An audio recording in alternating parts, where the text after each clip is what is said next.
आपके मुद्दे में बात मध्य प्रदेश की, जहां पर निकाय चुनाव को लेकर सियासी हलचल तेज है। कांग्रेस की तरफ से प्रदेश प्रभारी मुकुल वासनिक ने कमान संभाल ली, वहीं बीजेपी संगठन भी रणनीति बनाने में जुटा है। चर्चा आज इसी मुद्दे पर कि निकाय चुनाव में उपचुनाव का हिसाब क्या कांग्रेस बराबर कर पाएगी। शिवराज के लिए चौथी पारी की यह पहली अग्नि परीक्षा साबित होंगे। निकाय चुनाव के नतीजे 2023 में क्या कमलनाथ का कद तय करेंगे। तमाम सवालों के जवाब तलाशने की कोशिश होगी खास मेहमानों के साथ, लेकिन पहले ये रिपोर्ट। उपचुनाव के बाद एक बार फिर मध्य प्रदेश चुनावी मोड पर है। दरअसल अब आगामी निकाय चुनाव को लेकर प्रदेश में सियासी सरगर्मी बढ़ गई है। हालांकि अभी तारीखों का ऐलान नहीं हुआ है, लेकिन माना जा रहा है कि मार्च अप्रैल में निकाय चुनाव की घोषणा हो सकती है। यही वजह है कि बीजेपी और कांग्रेस अब रणनीति बनाने में जुट गई है। बात करें सत्ताधारी दल की रणनीति की तो बीजेपी ने चुनाव संचालन समिति का गठन कर दिया है। बैठकों का दौर जारी है। जिला अध्यक्ष सक्रिय हो गए हैं। सभी मोर्चों को फील्ड में जाकर काम करने के निर्देश दे दिए गए हैं। जातियों के समीकरण को साधने की कवायद शुरू हो गई है। सीएम हफ्ते में 3 दिन दलित गरीबों के घर खाना खाएंगे। सीएम ने एमपी में सवर्ण आयोग के गठन की बात भी कही है। योजनाओं को गति देकर विकास कार्यों पर भी फोकस किया जा रहा है। वहीं विपक्ष की रणनीति की बात करें तो कांग्रेस के जिला प्रभारी अपने अपने जिलों का दौरा कर रहे हैं। कांग्रेस का आदिवासी वोट बैंक पर खास फोकस दिख रहा है। कांग्रेस ट्राइबल डॉक्यूमेंट भी जारी करने की तैयारी में है। प्रदेश प्रभारी मुकुल वासनिक कमान संभाल चुके हैं। वासनिक 30 जनवरी तक कई जिलों के दौरे पर रहेंगे। घरेलू महिलाओं और नेताओं की पत्नियों को टिकट नहीं देने की बात खुद कमलनाथ कह चुके हैं। उपचुनाव में मुंह की खाने के बाद अब कांग्रेस के लिए निकाय चुनाव में करो या मरो वाली स्थिति है। लिहाजा कांग्रेस अब जातीय समीकरण के जरिए बीजेपी के विजयी रथ को रोकने की तैयारी में है। तमाम जो वर्ग हैं उनको एक लेकर रणनीति बनाई जाएगी, जिसको आगामी चुनाव जितने भी हैं आने वाले कांग्रेस का परचम फहराएंगे, और इसी के सिलसिले में ये सारे दौरे चल रहे हैं। उधर बीजेपी की माने तो प्रदेश सरकार सभी वर्गों के लिए काम कर रही है, लेकिन कांग्रेस अभी भी वोट बैंक की राजनीति से बाहर नहीं निकल पाई है। पूरे मध्य प्रदेश में देखा कि बिसाहूलाल जी को किसने मंत्री नहीं बनने दिया। सिर्फ नजर वोटों में है, और ये आदिवासियों को वोट ही मानते हैं जो आप कह रहे हैं। उससे आगे बढ़े, कृपा करें वासनिक जी या उनके नेता, किस तरह से शिवराज सिंह सोलंकी जी को मुख्यमंत्री नहीं बनने दिया। बीजेपी को बेशक एमपी की सत्ता एक बार फिर मिल गई हो, लेकिन आगामी चुनाव बीजेपी के लिए भी अहम इसलिए है क्योंकि इसके बाद एमपी में 2023 में विधानसभा चुनाव होंगे। वहीं कांग्रेस के लिए भी 2023 के विधानसभा चुनाव से पहले निकाय चुनाव के बहाने संगठन को फिर से खड़ा करने का मौका है। Team news state. तो इस अहम मुद्दे पर बात करने के लिए इस वक्त हमारे साथ वरिष्ठ पत्रकार डॉक्टर सत्यप्रकाश शर्मा जी जुड़ गए हैं। कांग्रेस की तरफ से अवनीश बुंदेला जी हमारे साथ मौजूद हैं, और बीजेपी की तरफ से धैर्यवर्धन शर्मा जी अब से कुछ ही देर बाद हमारे साथ जुड़ जाएंगे, उम्मीद है। ये बहुत स्वागत है आप दोनों लोगों का। अवनीश जी, शुरुआत आप ही से। कोई वोटर्स को साधने की कोशिश कर रहा है, कोई वोट बैंक को साधने की कोशिश कर रहा है, लेकिन मध्य प्रदेश के विकास के बारे में, मध्य प्रदेश के सामने जो समस्याएं खड़ी हुई हैं, चाहे वो महिला सुरक्षा हो, मध्य प्रदेश का विकास हो, युवाओं के लिए रोजगार हो, बच्चों के लिए बेहतर शिक्षा हो, अच्छी मेडिकल फैसिलिटी हो, स्वास्थ्य सुविधाएं हो, इस पर कोई बात क्यों नहीं कर रहा है? चुनाव आते नहीं हैं और वोट बैंक को साधने की राजनीति और कवायदें शुरू हो जाती हैं, ऐसा क्यों?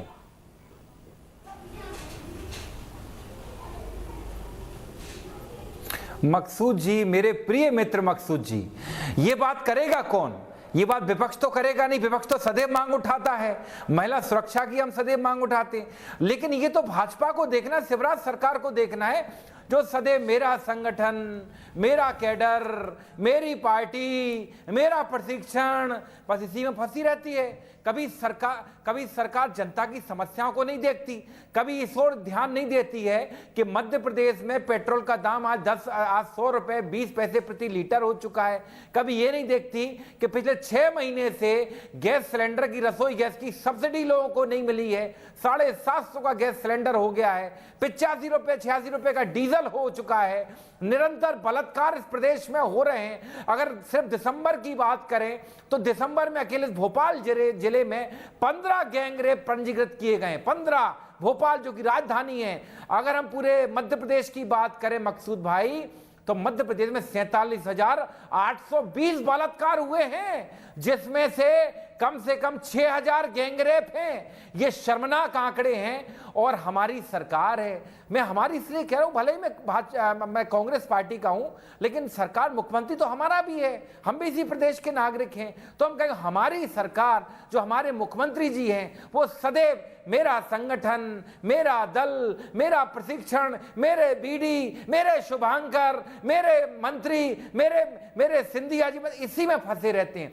कभी जन समस्याओं की ओर तो इशारा उनका ध्यान जाता ही नहीं है। ये बड़ा दुखद पहलू है कि एक राजनीतिक दल सिर्फ अपने विकास पर ध्यान दे, निरंतर सिर्फ मध्य प्रदेश की बात नहीं, लेकिन सरकारें जो विकास की बात, अवनीश जी, ये पूरे देश की बात है कि ले देखे। देखिए धैर्यवर्धन शर्मा जी हमारे साथ जुड़ गए, स्वागत है आप धैर्यवर्धन शर्मा जी आपका। लेकिन अवनीश जी, आप पेट्रोल की बात कर रहे थे, आपने भी वादा किया था कि जब आपकी सरकार आएगी तो इस पर से वैट कम करेंगे, पेट्रोल सस्ता उपलब्ध करवाने की कोशिश करेंगे, लेकिन सस्ता करने की बजाय आपने भी उस पर वैट लगा के और महंगाई रखा है। मकसूद जी हम मकसूद जी एक बात बताएं, कोई भी सरकार अगर जनता चुनती तो 5 साल के लिए चुनती है, और उसको 5 साल का समय दिया जाता है, धीरे धीरे ही वो सारे काम होते हैं, और हम कर भी रहे थे। लेकिन ये बड़ी अजीब बात है मकसूद जी, मैं इसका आपको दोष बिल्कुल नहीं दूंगा। आप एक बहुत अच्छे, मैं तो कहूंगा बहुत अच्छे आप पत्रकार हैं, मैं आपका अभिनंदन करता हूं मकसूद जी। लेकिन फिर भी एक बड़ा दुखद पहलू है कि सदैव कांग्रेस के 15 महीने की जो सरकार है, कमलनाथ जी ने जबकि बहुत अच्छे काम किए, मतलब 15 महीने में कमलनाथ जी सारे काम कर दे, रोजगार भी देते हैं, पेट्रोल डीजल के दाम भी कम कर दे, कोई शक नहीं, मतलब जो भी उन्होंने वादे किए पूरे लेकिन ये जो मैंडेट मिलता है, जो जनादेश मिलता है, वो 5 सालों के लिए किसी भी पार्टी को मिलता है सरकार चलाने के लिए, प्रदेश या देश चलाने के लिए। लेकिन जब विपक्ष में कोई पार्टी होती है, वो अलग तरीके से व्यवहार करती है, तब उसका चरित्र अलग होता है। सत्ता में बैठने के बाद फिर वो इसी 5 सालों की दुहाई देती कि हमें दरअसल कोई 1 या 2 दिन के लिए मैंडेट नहीं मिला है, हमें 5 साल के लिए सब मिला है। तो सवाल तो हम पूछेंगे ना, चाहे आप 15 महीनों के लिए राज करें, आप 5 साल के लिए राज करें, सवाल वो नहीं है ना। धैर्यवर्धन शर्मा जी, अब आप बताइए, बहुत से मुद्दे एक तरफ हैं, इन मुद्दों पर सरकार क्या कर रही है? दूसरी तरफ जो दलितों के घर खाना खाने की बात आ रही है, आदिवासियों के घर खाना खाने की बात आ रही है, ये वोटर और वोट बैंक को साधने तक ही सीमित रहेगा या फिर इसके अलावा भी कुछ होगा?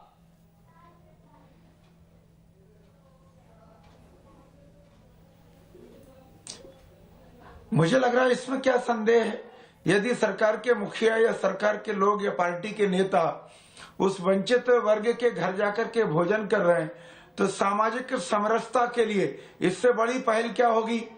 ये समाज के बीच की जो खाई है, आर्थिक आधार पर हो, जाति के आधार पर हो, रंग रूप के आधार पर हो, उसको पाटने के लिए इससे बड़ा काम क्या होगा कि कोई मान्य व्यक्ति, कोई मानदान व्यक्ति, समाज का प्रतिष्ठित व्यक्ति, शक्ति संपन्न व्यक्ति, समाज के अंतिम छोर पर खड़े हुए व्यक्ति के घर जाकर के प्रेम पूर्वक भोजन कर रहा है, उसके सुख दुख की बातें कर रहा है, उसकी तकलीफों को जानने की कोशिश कर रहा है, तो मुझे लग रहा है ये तो अभिनंदनीय कृत्य है। बहुत अच्छा अभिनंदन, इस पर तो साधुवाद देना चाहिए, इसमें कोई सवाल नहीं है, सबको प्रसन्न होना चाहिए। और रही बात शर्मा जी, मकसूद जी, खाना खाइए, बहुत अच्छी बात है, मैं वही कह रहा हूं। जो समरसता है समाज की, वो भी होना चाहिए। जात पात, ऊंच नीच, मजहब वगैरह, इन सब की दीवारों को भी टूटना चाहिए, बहुत अच्छी बात है। लेकिन जो खाना जिस रसोई गैस सिलेंडर पर पक रहा है, वो एक वक्त में 400-450 रुपए का था, आज वो 700 रुपए से ज्यादा का हो गया है। इस पर सरकारें बात क्यों नहीं करती हैं? जो पेट्रोल 93 रुपए से ज्यादा का इस वक्त लोग खरीद रहे हैं, उस पर बात क्यों नहीं हो रही है?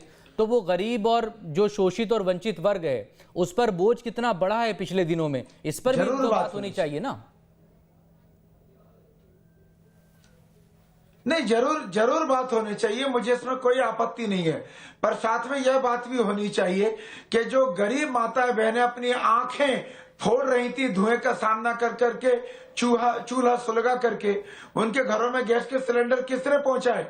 इसी भारतीय जनता पार्टी के नेतृत्व में। चर्चा यही भी होना चाहिए कि जो माताएं बहनें सुबह शाम लोटा लेकर के गांव के बाहर जाती थी। उनको किसी समय पेट में मरोड़ हो, शौच जाने की इच्छा हो, पर उनको घर से दूर जाने की तमाम प्रकार की असुविधाओं का सामना करना। चर्चा यह भी होना चाहिए कि उन गरीबों के लिए सीमेंट कंक्रीट की छत 1.5 लाख कि उन गरीबों के लिए सीमेंट कंक्रीट की छत 1.5 लाख रुपए तक आवास किसने बनवाया? आज गांव गांव में पक्की छत के मकान दिखाई पड़ते हैं। उन गरीबों के घरों पर जो छप्पर में रहने के लिए मजबूर थे, जो झोपड़ियों में जीवन जीने के लिए मजदूर थे, जो झुग्गियों में रहने के लिए मजबूर थे, ऐसे मजदूरों का जीवन बदल दिया। अच्छी बात है इसी नेतृत्व ने, इसी मोदी सरकार ने, इसी शिवराज सिंह सरकार ने। तो चर्चा यह भी होनी चाहिए, सरकारें क्यों होती हैं? जनता सरकारों को क्यों चुनती है? इसीलिए तो चुनती है कि वो उन्हें जो उनकी बुनियादी जरूरतें हैं उसकी वो पूर्ति करे, उन्हें मूलभूत सुविधाओं को वो पहुंचाए। गांव में गांव पंचायत ये करेगी, ग्राम पंचायत, शहरों में कस्बों में नगर पालिका, नगर निगम, नगर पंचायत करेंगी। प्रदेश में जो सरकार बैठी उसका अपना जिम्मेदारी, अपना काम है। इसीलिए तो लोग सरकार चुनते हैं। लोकतंत्र का मतलब क्या है फिर? अगर सरकार ये नहीं करेंगी, सरकारें अगर ये कर रही हैं तो कोई एहसान थोड़ी कर रही है कोई किसी के ऊपर। लेकिन सवाल है कि इसके बावजूद, बात का जवाब दिया है, इसके बावजूद बहुत सी और मुद्दे हैं जिसको छूने की कोशिश नहीं होती है। उन मुद्दों पर बात नहीं होती है। जब चुनाव आता है तब वोट बैंक को साधने के लिए बाकी चीजें होती हैं। अब एक तरफ दलितों के घर पर खाना खाया जाएगा, दूसरी तरफ सवर्णों के लिए एक आयोग बनाया जाएगा कि नहीं बनाया जाएगा? वादा है कि नहीं सवर्णों के लिए आयोग बनाने का? नहीं, देखिए, मैं केवल इतनी बात कर रहा हूं कि श्रीमती गांधी जी के नाम पर जो इंदिरा गांधी आवास कुटीर योजना कांग्रेस पार्टी लेकर के आई, करोड़ों अरबों रुपए का फंड प्रतिवर्ष आता था, वो पैसा आखिर चला कहां गया? क्यों गरीबों के कुटीर नहीं बन पाई? क्यों गरीबों को छत मुहैया नहीं हो पाई? और मोदी सरकार आने के बाद वो सब कैसे पॉसिबल हो गया? क्योंकि मोदी है तो मुमकिन है, शिवराज जी है तो वो सब काम होंगे। ये कमलनाथ जी ने तो पौने 2 लाख जवाब देगी इस पर आवास केंद्र सरकार को लौटा दिए थे। क्या हमारे बस का नहीं है? राज्य सरकार अपना हिस्सा नहीं दे पाएगा? बोलिए अवनीश जी। मकसूद जी जवाब। मकसूद जी, ये जिस तरह से काम गिना रहे हैं तो फिर तो कांग्रेस को गिनाना चाहिए। सन 47 से हमने देश आजाद कराया, हमने देश में ट्रेनों का जाल बिछाया, हमने देश में अस्पताल खुलवाया, हमने देश में यूनिवर्सिटी बनवाई, हमने देश में बैंकों का राष्ट्रीयकरण किया, हमने पाकिस्तान के 2 टुकड़े किए, हमने पुल बनवाए, हमने रोड बनवाए, हमने इंडस्ट्रियलाइजेशन करवाया। फिर तो भैया, फिर तो आप मतलब जनता या विपक्ष सरकार से सवाल पूछ नहीं सकता। ये किस तरह का जवाब दे रहे हैं भाजपा के प्रवक्ता? मुझे आश्चर्य हो रहा है। आज बात हो रही है कि पेट्रोल 100 रुपए लीटर हो गया है और गैस सिलेंडर 750 का हो रहा है और बहू बेटियों की आबरू लूटी जा रही है, निरंतर गैंगरेप किए जा रहे हैं और ये अपने कुछ नहीं आवास कुटीर। इसके पहले क्या कभी कुटीर नहीं बने? क्या इसके पहले कभी झुग्गी झोपड़ी वासियों को क्या कभी उनके पक्की आवासों में नहीं बसाया गया? जाके पता करें हमने कितने सारे पक्के आवास बनवाए, जाके पता करें। हमने इसके पहले के एलपीजी सिलेंडर नहीं मिलता था? क्या इसके पहले रसोई गैस सिलेंडर नहीं मिलता था? क्या झोपड़पट्टियों में डिश एंटीना नहीं लगे थे? क्या झोपड़पट्टियों में टीवी नहीं थी? किस तरह की बात करते हैं ये शर्मनाक बात है। बड़ा आश्चर्य होता है कि भारतीय जनता पार्टी एक्चुअल में विकास की गाथा भूल चुकी है, विकास की बात भूल चुकी है। सिर्फ राम, सिर्फ हिंदुत्व और चंदाखोरी इसमें फंस के रह गए। ये भ्रष्टाचारी, ये अत्याचारी, ये जनता को धोखा देने वाले लोग हैं। ये धर्म के नाम पे देश को, ये धर्म के नाम पे देश को बेचने वाले लोग हैं। ये चोला ओढ़ते हैं तिलकधारी का और काम करते हैं, गंदे काम करते हैं। बकायदा इस शिवराज शासन काल में मंदिरों में बुला के बलात्कार किए जा रहे हैं। ये हुआ इस देश में, उत्तर प्रदेश में हमने देखा नहीं क्या? और आप सिर्फ धर्म की राजनीति करते हैं। अगर आपसे विकास की बात करो तो आप गैस सिलेंडर गिना रहे हो।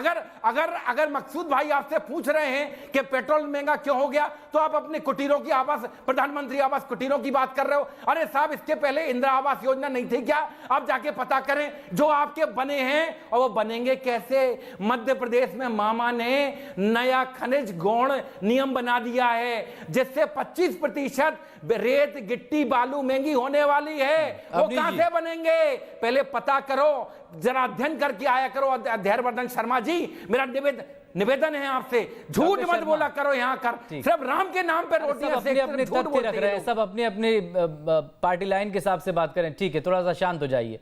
डॉक्टर शर्मा साहब थोड़े से कुछ पॉलिटिकल सवाल कर लेते हैं। डॉक्टर शर्मा, उपचुनाव के बाद अब निकाय चुनाव है, एक 3 तो मार्च माइक तक और जो लगवा है दो। वोटर एक लिस्ट तो फाइनल माइक हो और जाएगी और लगवा उसके दो बाद इनको। कभी भी निकाय चुनाव हो क्या जाएंगे। बात कर रहे हैं यार, इस तरह शिष्टाचार भूल जाते हैं। शर्मा जी, शर्मा जी, मैं आ रहा हूं। शर्मा जी, प्लीज। जी मकसूद जी, दोबारा बोले, थोड़ा सा ये आवाज डिस्टर्ब कर रहे हैं लोग। प्लीज बोलिएगा, आप बोलिएगा, आपको जवाब देने का मौका मिलेगा। थोड़ा सा डॉक्टर शर्मा को सुने आप। क्या उपचुनाव का हिसाब कांग्रेस बराबर कर पाएगी? और एक बार फिर से, चूंकि ये चौथा मौका है जब शिवराज सिंह चौहान जो है मुख्यमंत्री की कुर्सी पर बैठे हैं, क्या ये उनके लिए निकाय चुनाव किसी अग्नि परीक्षा की तरह होगा?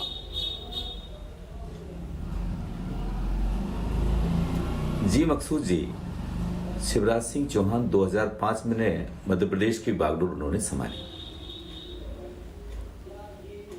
जब से हम देखते हैं कि मध्य प्रदेश में निकाय चुनाव में उनका परफॉर्मेंस बहुत अच्छा रहा है, आज तक रहा। आज के जो आंकड़े देखें, भले उनका कार्यकाल लगभग ज्यादातर नगर पंचायत, नगर पालिकाओं का पूरा या नगर निगम का हो चुका है, लेकिन बावजूद भी बीजेपी का परफॉर्मेंस बहुत बहुत बहुत बेटर रहा है। लेकिन आपने कहा कि अब क्या चैलेंजिंग होगा? मुझे जो लगता है, क्योंकि आप 2003 से 2018 तक का इलेक्शन देखें, फिर 2018 के बाद 2020 का जो घटनाक्रम है उसको देखें, उस घटनाक्रम के बाद बची हुई जो कांग्रेस है, वो कांग्रेस 2003 से लगातार आज मजबूत स्थिति में है, जबकि पहले विपक्ष इतना मजबूत नहीं रहा है। शिवराज सिंह रहे हों, चाहे बाबूलाल गौर साहब रहे हों, चाहे उमा भारती रही हों, लेकिन आज जो स्थिति है कांग्रेस की वाकई बहुत मजबूत स्थिति है। जब भी मजबूत विपक्ष होगा तो उसका लोकल बॉडीज के इलेक्शंस में बहुत अच्छा परफॉर्मेंस होता है। लेकिन ये बात भी पक्की है कि लीडिंग पार्टी, जो रूलिंग पार्टी है, उसका मैंने एक बहुत अच्छी चीज देखी है बीजेपी के अंदर, मैं आपके साथ शेयर करना चाहूंगा कि बीजेपी 12 माह चुनाव लड़ती है, जैसा कि कांग्रेस में कम देखने को मिल रहा है। वो शुरू से तैयारी करते हैं, पहले दिन से चुनाव की तैयारी में भिड़ जाते हैं। अब आप देखेंगे कि आज हमारे प्रदेश के मुख्यमंत्री शिवराज सिंह चौहान और बीडी शर्मा जी प्रदेश अध्यक्ष, दोनों ऐसे भिड़ गए हैं जैसे कि उपचुनाव की 28 सीटों पर भिड़े हुए थे। उनको यह लग रहा है कि ये अप्रैल में चुनाव नहीं होंगे, चुनाव अभी कभी कल ही से होने वाले हों। तो उनकी तैयारी बहुत मजबूत होती है, क्योंकि उनका संगठन, जो जैसा कि अवनीश जी ने कहा कि वो कैडर बेस कहते हैं, उनका कैडर बेस है, उनको कैडर पर अपने भरोसा है। अगर कैडर पर भरोसा नहीं होता तो ये 28 में से 19 सीटें कैसे जीत जाते? ये जो वोट बैंक को साधने की कोशिश हो रही है डॉक्टर शर्मा, चुनाव में, ठीक है, बीजेपी किसी भी चुनाव को हल्के में नहीं लेती है, तो हमने देखा बिल्कुल, है। बिल्कुल, क्योंकि जब हैदराबाद में भी जब चुनाव हो रहे थे तो वहां पर खुद गृह मंत्री से लेकर राष्ट्रीय अध्यक्ष कैसे गए थे, भी हमने देखा है। खैर, वो एक अलग मसला है। लेकिन निकाय चुनावों के मद्देनजर ये जो जी आपने ये कहा, ये बैलेंसिंग है। हफ्ते में 3 दिन जो है दलितों के घर में खाना खाना, सवर्ण आयोग की बात कहना, सवर्णों के हाल ये हो गए कि उनके अलग से आयोग की जरूरत पड़ रही है। अब तक हम SC/ST आयोग सुन रहे थे, अब तक हम पिछड़ा आयोग सुन रहे थे, अल्पसंख्यक कल्याण आयोग सुन रहे थे, अब सवर्णों के लिए भी आयोग बनाने के दावे हो रहे हैं। तो ये हो क्या रहा है? ये मकसूद जी, आपने बहुत अच्छा बिंदु पकड़ा है, बिल्कुल सही बात है। उनका, बीजेपी का ऐसा माना जाता है, बीजेपी के बारे में आम धारणा है कि बीजेपी थोड़ा सा उच्च वर्ग को ज्यादा फेवर करती है, ऐसा माना जाता है। जबकि अब वो बीजेपी नहीं रही। शुरुआत की जो बीजेपी थी उसकी आइडियोलॉजी कुछ और थी, आज की बीजेपी की आइडियोलॉजी कुछ और है। तो आज जो शिवराज जी दलितों के घर में जाके भोजन कर रहे हैं, कहीं ना कहीं वो ये मैसेज स्प्रेड करना चाहते हैं कि ये बीजेपी अगड़ों या सवर्णों की पार्टी नहीं है, ये निचले स्तर के दलितों की या कुचलों की भी पार्टी है। हम बैलेंसिंग करना जानते हैं, हम सवर्णों में और दलितों के बीच में बैलेंसिंग कर रहे हैं। ये बैलेंसिंग का उनका स्टाइल है। कहीं ना कहीं इसका बेनिफिट वो आगामी चुनाव में लेना चाहते हैं। ये चुनाव वाकई पिछले 3 चुनाव से कुछ हटके होगा, क्योंकि कांग्रेस, आप देख रहे हैं, किसान आंदोलन के माध्यम से अपनी पकड़ मध्य प्रदेश में दोबारा मजबूत करना चाह रही है, क्योंकि बाईपोल के इलेक्शंस में उन्होंने बहुत बड़ा झटका खाया है। ये माना जा रहा था कि बाईपोल में कांग्रेस की परफॉर्मेंस कुछ अच्छी होगी, बीजेपी इतनी सीट गेन नहीं कर पाएगी, भले ही वो रूलिंग पार्टी में आती। इसको देखते हुए कांग्रेस की तैयारी भी आई थिंक बहुत अच्छी मुझे नजर आ रही है। और तो आने वाला चुनाव इंटरेस्टिंग होगा, चैलेंजिंग होगा और बीजेपी के लिए बहुत इंपॉर्टेंट है। इसीलिए बीजेपी अभी से चुनाव की तैयारी में भिड़ गई है। धैर्यवर्धन शर्मा जी, आप अवनीश बुंदेला जी को काउंटर करना चाह रहे थे, आप उस पर भी जवाब दे दीजिएगा, लेकिन बहुत सीधा सा सवाल है, क्या ये निकाय चुनाव जो हैं वो मुख्यमंत्री के लिए किसी अग्नि परीक्षा की तरह सामने खड़े हुए हैं? क्योंकि लगातार अगर अलग अलग बड़े बड़े ऐलान हो रहे हैं या बड़ी जो स्ट्रैटेजी बनाई जा रही है इन निकाय चुनावों के मद्देनज़र, क्या वाकई में इस बार चुनौती ज़्यादा मुश्किल है, उतना आसान नहीं है ये चुनाव?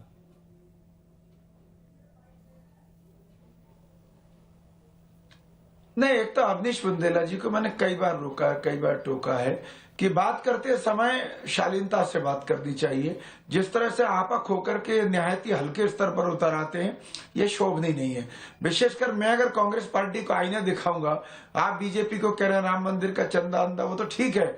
आपने तो जब भारत और पाकिस्तान चीन के बॉर्डर पर सैनिक अपनी जान की बाजी लगाए खड़े थे, आप तो चीन की सरकार से चंदा लेकर के कांग्रेस पार्टी चीन की चमचागिरी में लगी थी। शर्म नहीं आती आपकी पार्टी के नेताओं को? शर्म नहीं आती आपकी पार्टी के नेतृत्व को? और अगर मैंने कुटीर की बात कर ली, इंदिरा आवास की, तो आपको इतनी तकलीफ क्यों हो गई? क्योंकि अगर आजादी के बाद से जब से ये कुटीरें बनाना आपने चालू किए, अगर आप ईमानदार रहे होते तो आज देश के गांव में खलियानों के आसपास पक्के मकानों की बड़ी श्रृंखला खड़ी हो गई होती, कहीं गरीबों की झुग्गियां झोपड़ियां दिखाई नहीं पड़ती।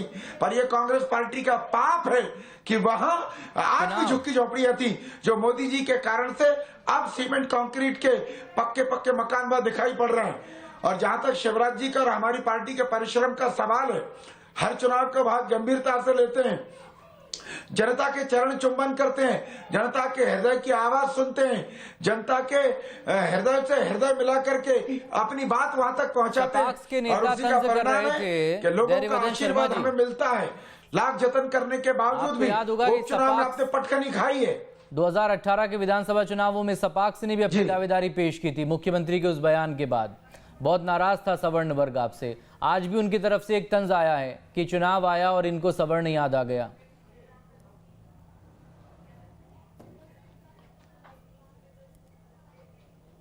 नहीं, मुझे लग रहा है यह आरोप ठीक नहीं है, क्योंकि शिवराज जी ने पिछली सरकार में भी ये सवर्ण आयोग की स्थापना की थी, उसके लिए चेयरमैन नियुक्त किए थे। और तमाम सारे उस गरीब तबके के लिए जो जाति से भले उच्च वर्ण का कहलाता हो पर उसकी आर्थिक स्थिति बहुत खराब है, वो विपन्न है, तो उसके लिए भी क्या बेहतरी के उपाय हो सकते हैं। तो समाज के चौतरफा विकास में भारतीय जनता पार्टी यकीन रखती है, चाहे अनुसूचित जनजाति का मामला हो, अनुसूचित जाति का मामला हो, अन्य पिछड़ा वर्ग का मामला हो, या गरीब तबके के सवर्ण वर्ग के लोगों का मामला हो। आप कह रहे हैं कि सरकार और पार्टी सबको, सारे वर्ग को साथ में लेकर चलती है, समग्र विकास के पक्षधर हैं। तो ये बात तो अवनीश बुंदेला जी अपनी पार्टी के लिए कहते हैं कि उनकी पार्टी सबको साथ लेकर चलती है। सुनिश्चित बुंदेला जी मुकुल वासनिक आ रहे हैं तो सिर्फ आदिवासी बाहुल क्षेत्रों में क्यों वो ज्यादा फोकस कर रहे हैं? 2018 विधानसभा चुनावों में भी SC/ST वोट बैंक ने आपको मजबूती दी थी। ये अलग बात है कि 15 महीनों में आपकी सरकार चली गई। अब जो युवक कांग्रेस के का नेता का जब चुनाव हुआ अध्यक्ष का, तो वहां पर भी विक्रांत भूरिया जो है अध्यक्ष बने हैं, तो आपका भी फोकस तो एक खास वर्ग की तरफ जा रहा है कि कहीं वो आपसे छिटक ना जाए।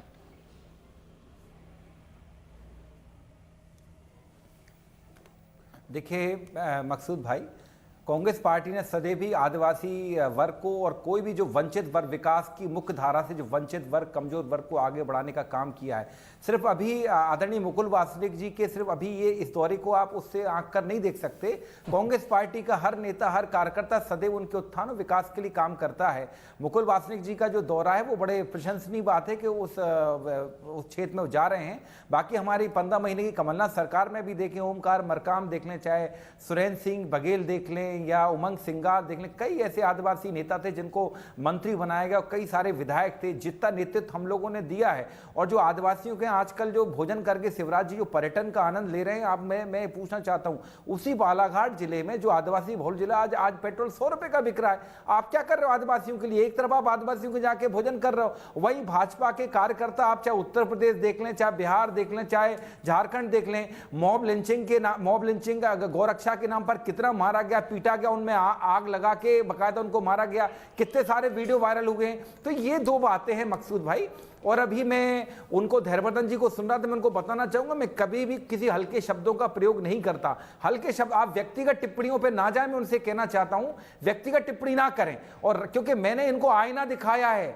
कि आपने कोई विकास नहीं किया। जब हमने 2013 में सत्ता सौंपी थी, ये विकास की बात करते हैं, उस समय डॉलर 58 रुपए का हुआ करता था और पेट्रोल लगभग 65 रुपए का हुआ करता था। ये कहां लेकर चले गए? आप खुद याद कर दिए हमने किस स्तर पर इनको विकास दर दी थी। बाकायदा 9 पर थी जीडीपी, और आज कहां है जीडीपी? -23 में जीडीपी चली गई। शर्म आनी चाहिए। वहां बैठे बैठे बातें करते हैं। और सुनिए मकसूद जी, अगर सिर्फ चुनाव जीतना ही हम मान रहे हैं भाजपा निरंतर चुनाव जीत रही है। देखिए चुनाव इसलिए जीत रही है कि ये नोटबंदी करती है, जीएसटी लगाती है, इतने बड़े आर्थिक सुधार करती है। उनके आधार पर चुनाव में नहीं जाते, ये चुनाव में जाते हैं पुलवामा अटैक के आधार पर। और उसी पुलवामा का भी भांडाफोड़ हुआ जब अर्नब गोस्वामी को पुलवामा हमले की जानकारी थी। Doctor Sharma, final comment. षड्यंत्र रचा। डॉक्टर शर्मा, फाइनल कमेंट मेरे पास 30 सेकंड। डॉक्टर शर्मा, शब्द उपयोग करूंगा। मकसूद जी प्लीज, अवनीश जी सुने। अब मकसूद जी आपको बताऊं कि 2018 का जो चुनाव था, 2018 चुनाव में कांग्रेस का जो परफॉर्मेंस बहुत अच्छा था, वो उन बेल्ट्स में ज्यादा था जहां SC ST वोट अधिक था, और दूसरा वहां जहां मामा के कारण, मामा का कुछ बयान, माई के लाल जैसे बयान, जिससे सवर्ण नाराज हो गया था कहीं ना कहीं आज, और जिसके कारण कांग्रेस आई और बीजेपी को वोट कुछ कम मिला और मामा उसमें स्लिप हो गई। मामा अब वो चीज दोबारा नहीं देखना चाहते, इसलिए वो ये चीज जो दलितों के यहां जाना, यानी दलित वोट को अपनी ओर आकर्षित करना और सामान्य वर्ग का एक आयोग बनाना। आपको बता दूं, जैसा कि धैर्यवर्धन जी ने कहा, भी उन्होंने पूरा नहीं बता पाया, या फिर सबको साथ में लेकर चलने की कोशिश, किसी खास वोट बैंक को अपनी तरफ करने की बात हो और दूसरा छिटक न जाए, उसको लेकर उठाया गया कदम। जो भी हो, चुनाव अगर आने वाले वक्त में हो तो खैर राजनीति का तकाजा तो यही कहता है कि सबको साध कर चलें, साथ लेकर चलें। बहुत शुक्रिया।